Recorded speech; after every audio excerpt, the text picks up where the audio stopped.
Cost of production is an important element in decision making of the firm. Hello students, so this chapter we shall look into the short run production and see the cost that the firm incurs to carry out its production. So cost is a function of output. The firm uses technology, it purchases raw material to produce its goods, and that price of the raw material and technology together with other factors will determine the cost of production of a firm. There are terms like opportunity cost and sunk cost. Opportunity cost is the cost associated with opportunities that have been foregone.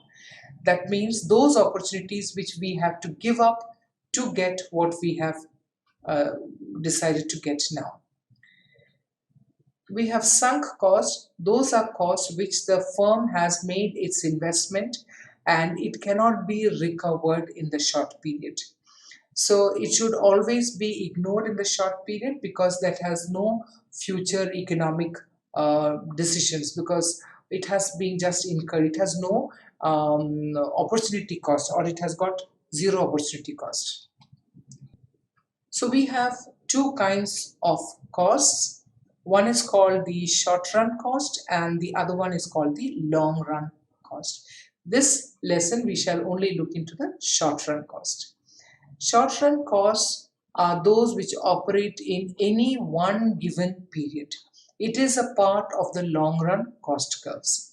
Now, it represents the optimal possibilities for expansion of the firm in the long run. That means it helps in planning for the firm. But it happens only during the short period. The study is only for 6 to 8 months. How has the firm performed in terms of cost in the period 6 to 8 months? It depends upon the nature of the good produced or nature of the industry itself.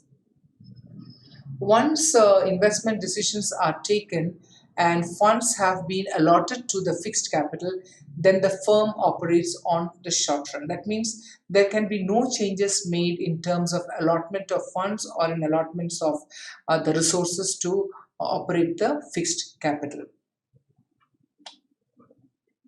Short run, we know that many of the factors like capital, labor, capital, entrepreneurship, land can be taken as fixed. So the total cost itself can be divided into two. They are known as total fixed cost and total variable cost.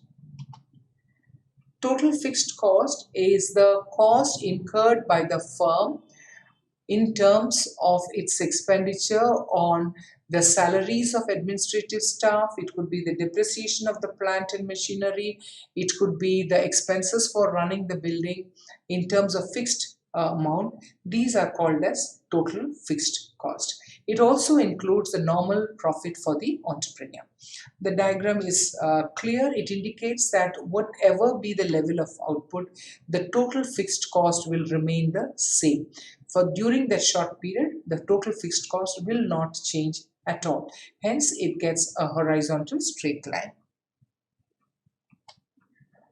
You can see the first column, all the units that are number of units that are produced, the total fixed cost remains the same at 30.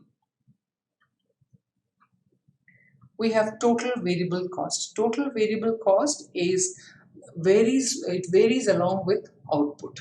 So raw material, cost of direct labor, the transport or running expenses of the firm, all these change along with the change in the quantity of output. You can see the second column, total variable cost, 0, 10, 18, 24, 32, 52, 50 and 72. That means every time the number of units that the firm has produced has increased, the total variable cost of the firm has also increased. The total variable cost has an upward sloping curve indicating that as the firm produces more and more output, the total variable cost will also increase. We have the total cost. Now, total cost is an addition of total fixed cost and total variable cost. So total fixed cost will change along with the changes in the level of output.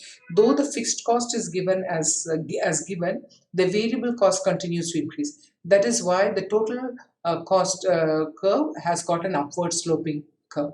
We can see the fixed cost curve as a flat horizontal line.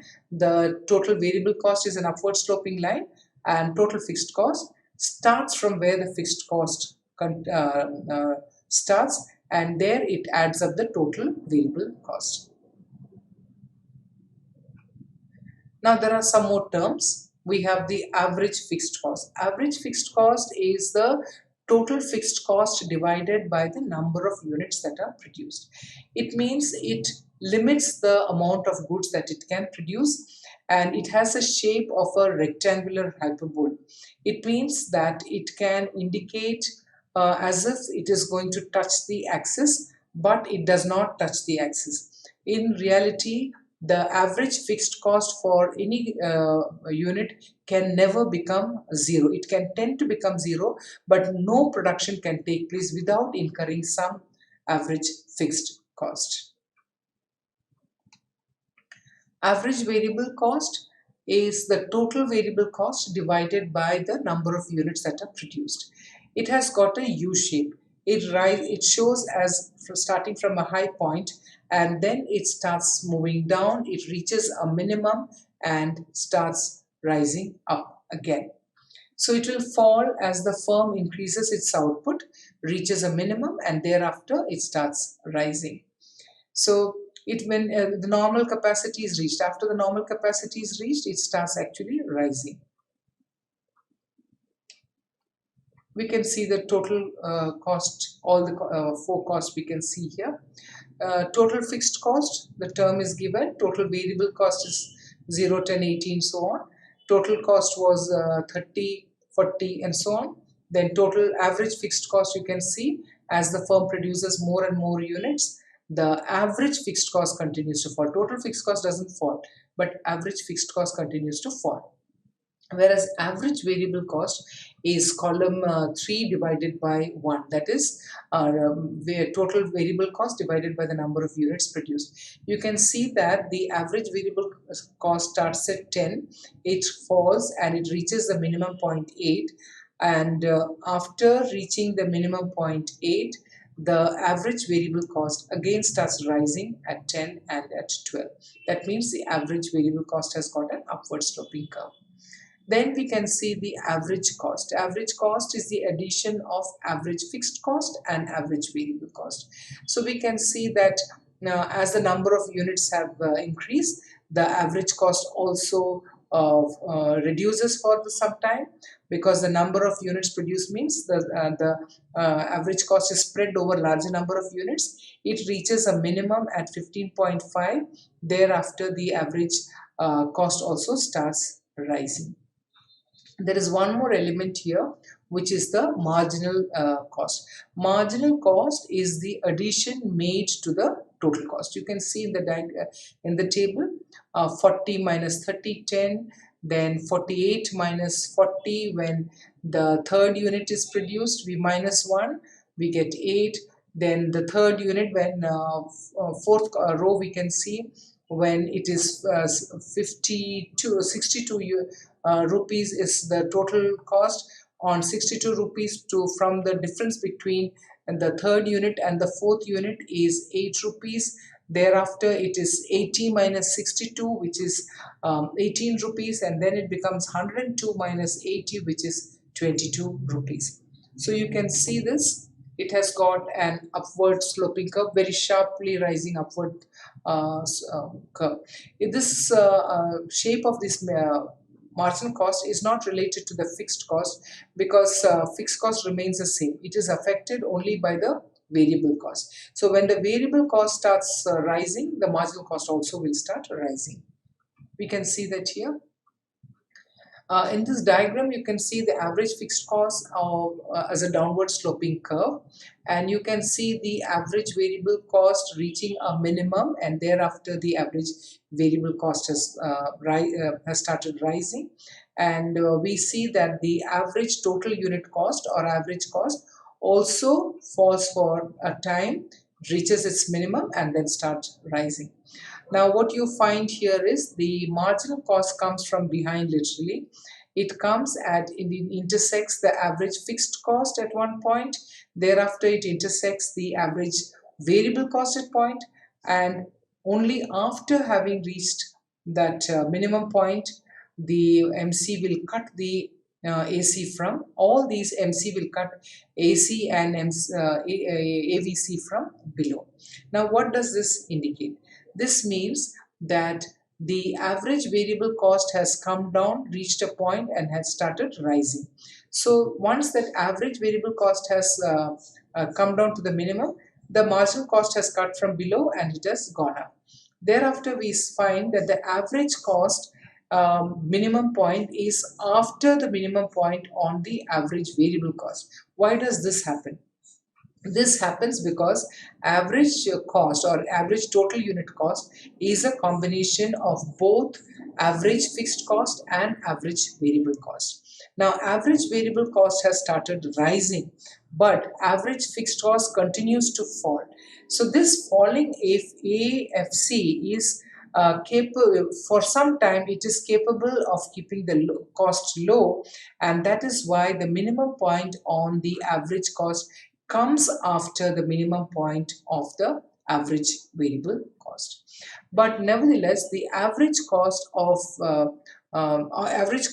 firm in the short period has got a U shape. You can see there the yellow line. It is known as the average total unit cost or average cost. It has got a U shape, and you can see the marginal cost cutting from below, cutting the average cost at its minimum, average variable cost at its minimum, and also the average total unit cost at its minimum.